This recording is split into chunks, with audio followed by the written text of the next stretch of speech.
नमस्कार मित्रांनो, जर तुम्ही जमीन खरेदी करण्याचा विचार करत असाल किंवा तुमच्याकडे शेतीची जमीन असेल तर तुमच्यासाठी एक खूप मोठी आनंदाची बातमी आहे. आता जमीन येणे करण्यासाठी तुम्हाला सरकारी कचेऱ्यांचे हेलपाटे मारण्याची गरज नाही. पण थांबा, हे नक्की कोणाला लागू आहे? चला अगदी सोप्या भाषेत समजून घेऊया.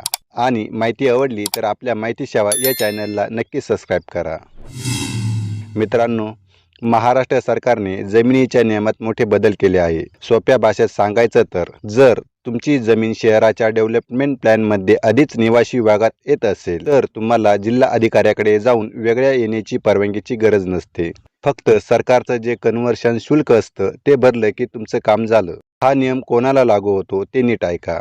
ज्या जमिनी महानगरपालिका, नगरपालिका किंवा PMRDA सारख्या प्राधिकरणाच्या हद्दीत आहे, ज्या जमिनीचा लेआउट आधीच मंजूर झाला आहे, जेथे झोन आधीच निवासी किंवा व्यावसायिक म्हणून घोषित झाला आहे, त्या ठिकाणी हा नियम लागू होतो.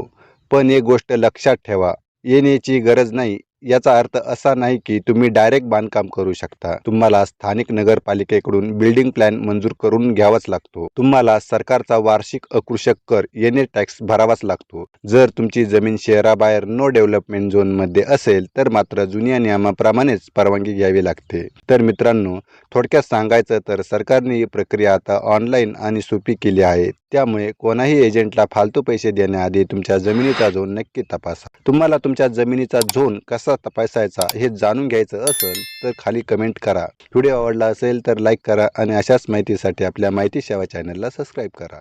धन्यवाद.